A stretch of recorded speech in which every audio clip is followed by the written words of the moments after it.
Guys, it is Mandy back again with a new video, and today I have a very special guest with me, writer and editor TALIA LEACOCK. Hey. And she's also a very good friend of mine. So today we'll be doing a video called What Happens When the Help Needs Help.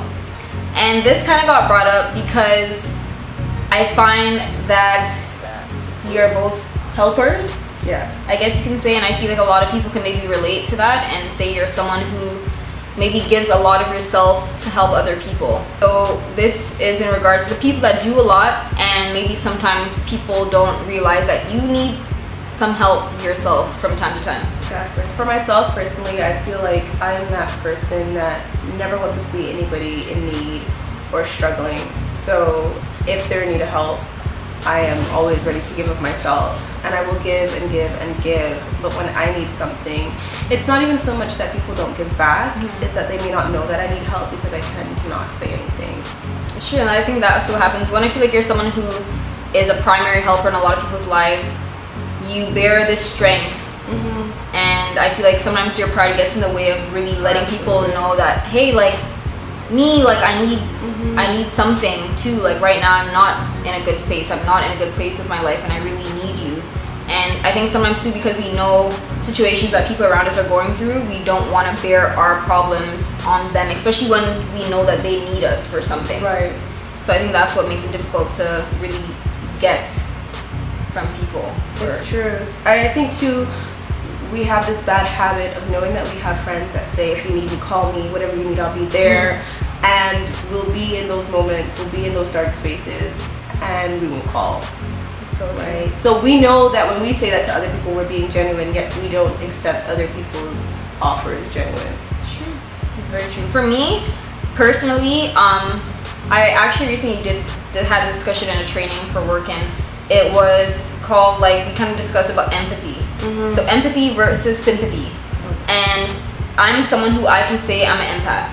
I feel people's pain. I take it on my own. Like, I don't just look at somebody like, oh my gosh, I sympathize with you, I'm sorry to hear that. Like, I actually can look at something and I feel like I'm looking at myself out of my body in that person's situation. So therefore I start feeling what they are going through. And that doesn't help the situation as well. When you're an empath and you're someone who really feels things, like the burden just becomes heavier. It's a lot heavier. I feel like I'm the same way. I'm the type of person, if I see you crying, I am a puddle of tears. Like, I hurt when other people hurt, especially if it's somebody that I care really deeply for.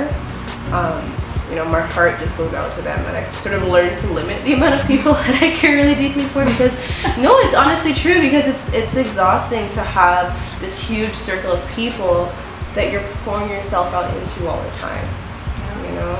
But I think it's important to realize that you need to surround yourself with other givers. It is true. You know, that's something that I'm starting to do now. People who are willing to give what you would give for them. And it's a struggle, like, as much as you want to be there, you want to help people without anything in return, but like, I feel like sometimes people just don't realize that it's not like you're not asking for anything materialistic. You're not asking for anything crazy or out of the ordinary. You're sometimes just like, I know that I need you at sometimes too. It's not just about you. Like, we need to help each other out. Right. I think there's this perception that if you're the kind of person who gives without expecting anything back, that you're noble, and that's a really unrealistic ideal, and it's unfair, because you then, you know, you empty yourself out and then you get nothing back. There's nobody that doesn't need something. We all need something. So if you go around acting like, oh, I'm not going to accept anything from anybody, you're doing yourself a huge disservice, because it's unrealistic and unfair. And I think one thing too that I am still practicing with myself, and it's very hard, is learning the importance of self-care. Because it seems so simple, like, to just say, let me take myself away from situations and just read a book, but sometimes it's really hard to really take care of yourself when you're used to taking care, or just not even just saying you're obligated to, but when you're just attached to so many situations around you, it's hard to really come back home and just be like, this is my time. So that's something I'm learning to. And right now, my thing to help me with self-care is taking baths. Like as small as that. Like I literally have been like taking baths with a glass of wine beside my bathtub, like just soaking and taking a break, and that is what I have started with, as simple as just taking a bath. Yeah, it's true. And I think it's sometimes you put yourself on the back burner because you feel like you can't let anybody else down, you can't drop the ball on anything. And I think too there's this big idea that self-care has to be this big huge thing. Like for you it's just as simple as a bath. For me it's just chilling with a book and just reading and not doing anything else. Or sometimes just having a day, for half a day I don't get out of bed. And to some people that sounds outrageous, but when you're going all the time, you need that and you deserve it. Everybody deserves it.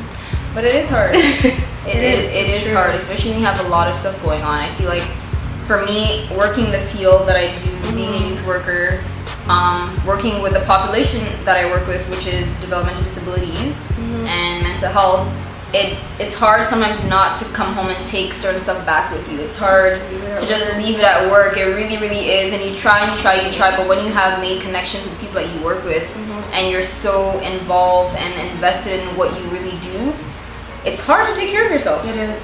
It's so hard. I think too, like for me, I don't really work with people directly one-on-one, but I worked in an emergency call center, and I speak with a lot of elderly people, and some of them are mean, and you know it's easy to not connect with those ones, but some of them are so sweet and they're going through so much, and sometimes I'm the only person they talk to for the day, and it's hard to just hang up the phone and be done with that.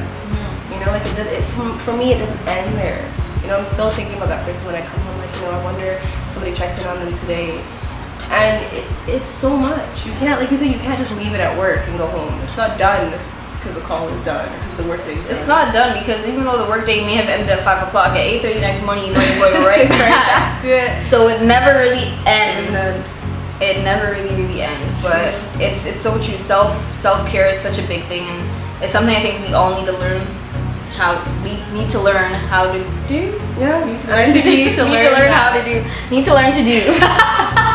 We need to learn that self-care means sometimes asking for help. And that's the problem with people who are helpers. We're so invested in helping everybody else, we don't even ask for ourselves. So we kind of put ourselves in a wall, in a corner where we're just like, Right? I think too we have a terrible habit of saying yes to everything. Yeah. And then we look at the list of things we said yes to, and it's like, there's no way I can get all of this done. But because you are the helper, you feel like, well, I can't not do it because I'm going to let somebody down. Like, how do you say no and not feel guilty? Yeah, how do you say no and not feel guilty? How do you walk away from a situation? I'm not there yet. How do you walk away from situations that are tearing you down or not healthy? They're not benefiting you in any way. Yeah. And you're giving. I think for me, like, I'm going through a period in my life where I'm learning to be more discerning of the kind of people that are around me and the kind of people who are just takers, people who sap your energy, who sap your time. They're just, you know, they're just emotional vampires. Yes, just taking the life out of you, and realizing that those people are takers. Like if I'm around someone and I feel exhausted all the time, I feel frustrated when they call me, I don't want to be around them. They're probably just taking and not giving anything back. But it's we have to also come back to the point that as helpers, we don't always really tell people that we need help. We don't. So it's like, can we really be mad when people are taking from us and we're not letting them know that we need you as well? Like, how responsible are we for how little we're getting? Although, though, if you surround yourself with the right people, just like for me, even with you, Mandy, like if I need something, sometimes I don't even have to tell you. Yeah. You know, like you just show up. Like I was having a rough day this week, and I said I was having a rough day, and you showed up with a bottle of wine. I didn't ask you for anything. Always the wine. You know, so it's like if you have givers, we tend to be more perceptive. That is true. Of when someone's in need, even when they haven't said so. So it's important to have at least one person in your life who can see, okay, she's struggling today, or she needs this, or you know. My advice for this topic, what happens when help needs help, would be, if you know there's someone in your life, a primary person that you go to for advice, a primary person that you go to for a hug, or just something that when you're down and out, you seek this person, ask them if they're okay. Honestly, as simple as, hey, are you okay? If they say yes, ask them, are you sure? Because we don't realize just asking someone if they're okay what you can get from that, what someone's willing to give. You just never really know what someone is going through until you ask. And as a helper, be okay with telling people what something is wrong. Like, just say it and be willing to accept the help. Yeah. Be willing to take it in. I think too, for people who have that helper in their life, if you know that person that you know is always giving, when you ask them, 99% of the time they're gonna say no. But random, random acts of kindness. Just, you know, if you know they love books, buy them a gift card to Chapters. You know, if they're into baths, buy them some bath salts. And it's the little things, but it's just knowing that someone is considering us, that someone cares enough to pay attention to the things that matter to us, and provide that, to give back without having had to ask for it. Because chances are, they're feeling it. They're going through something.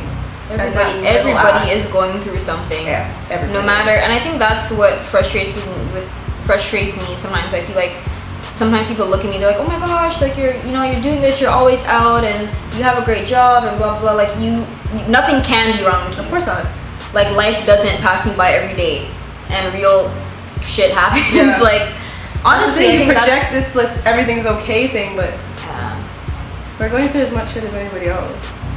So help a sister out. You know, give me a hug today. Yes. I offer free hugs. No, but it's true. Like, you know, just those little things. Check in on your friends. You know, check in on your mom. Moms are notorious for being helpers. Check in on your mom. Get her a little gift. Tell her you love her. Sometimes it's just calling and saying, you know, I'm thinking about you. Or even a text. Yeah. Even if you don't call, just text somebody. Be like, hey, I'm thinking about you today. I hope you have a great day. Yeah. Those little gestures can change someone's day so much.